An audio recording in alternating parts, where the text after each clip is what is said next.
This was a stunning victory for the defense. Not guilty on 2 counts of sex trafficking, not guilty on RICO, guilty only on 2 counts of transportation to engage in prostitution. This was truly the best case scenario for the defense. And given what we saw play out during jury deliberations, the questions the jury was asking, the testimony that the jury wanted to review, it seemed like it was actually going to go the other way, and that Combs was likely to get convicted on those sex trafficking charges at the very least. However, that was not the case at all. The jury finding in favor of Combs, not guilty on the most serious charges. This was truly a victory for the defense. Because Combs was convicted of transportation to engage in prostitution, 2 counts, this is the lowest penalty of all the charges that he faced. The maximum possible sentence is 10 years per count, so a total of 20 if the judge were to say that the sentences would be served consecutively, meaning one after the other, as opposed to concurrently at the same time. That being said, do not be fooled by maximum sentences. Those are the exception, not the rule. It's very likely the sentence will be much, much less, keeping in mind the level of this particular offense, which is not very high based on the sentencing guidelines. Also, Combs is a first-time offender. All of these arguments are going to be made during the penalty phase, which is the sentencing hearing. And we heard the same arguments play out on behalf of the defense and the prosecution during the bail hearing. Prosecutors pointing to the violence that came out during testimony, and the defense pointing to the fact that Combs was acquitted on the charges relating to force, fraud, and coercion, and the ongoing criminal enterprise. Both sides present those arguments to the court, and that is foreshadowing what we will hear during the sentencing hearing. The jurors at the close of deliberations yesterday sending a note to the judge that there were unpersuadable views by jurors on both sides, essentially saying they were deadlocked and could not come to an agreement. They went home overnight, perhaps got a good night's sleep, and took a fresh eye to the RICO charge in the morning, coming back after only about an hour with a not guilty verdict on RICO. I'm not surprised to see that prosecutors failed to establish the RICO charge because it was always confusing. What is the criminal enterprise? How is the criminal enterprise different from Combs, the individual? This really never gelled during the prosecution's case, and it's clear that the jury felt the same way. The idea of a conspiracy, but the conspirators did not testify. It's likely that the jurors found there was no criminal enterprise and therefore acquitted Combs of the RICO charge.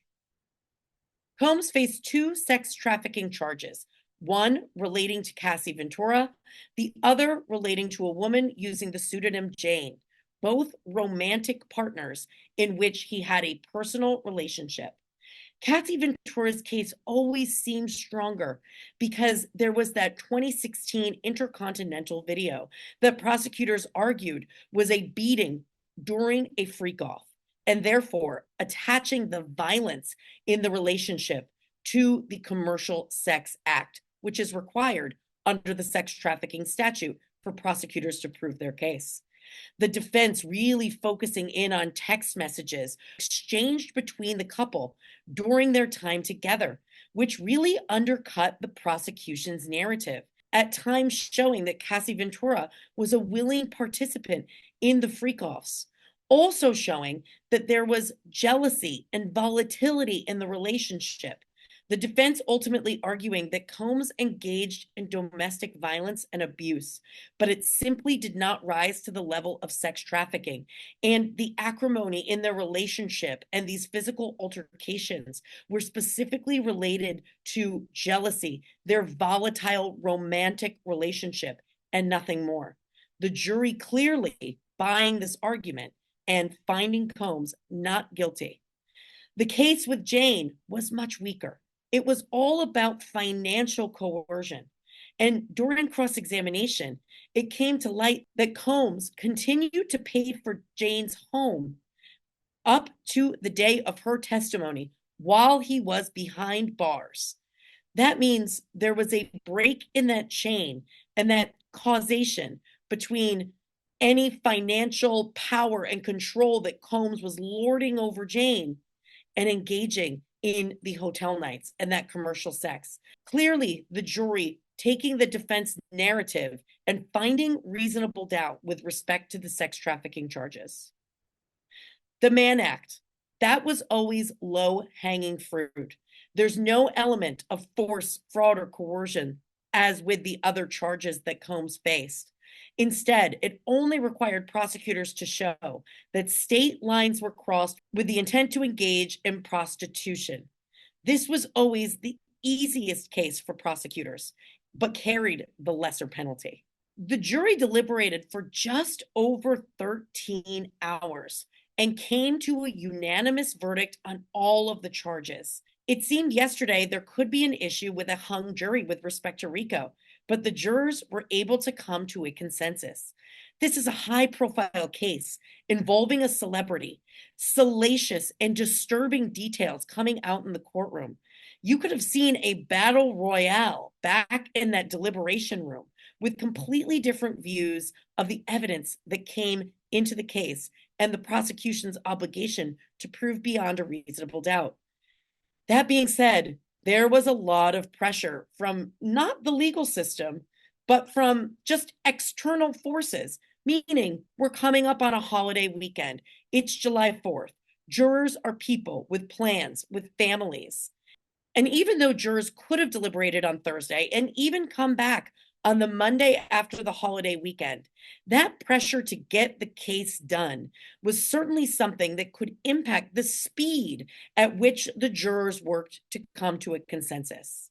Once this verdict was read, it was elation from Combs and his family, clapping in the courtroom at the verdict. Combs doing a fist bump, his attorneys celebrating, Tenny Garagos tearing up. It was truly a celebration on the defense side when this verdict was read and was so favorable to Combs. Now that the criminal case is over, all of the civil suits that have been on pause are going to be activated and working their way through the courts. He has many, many civil suits to defend. And in a civil case, the defendant has much different rights than in a criminal case, meaning he could be called to testify for a deposition or ultimately at trial.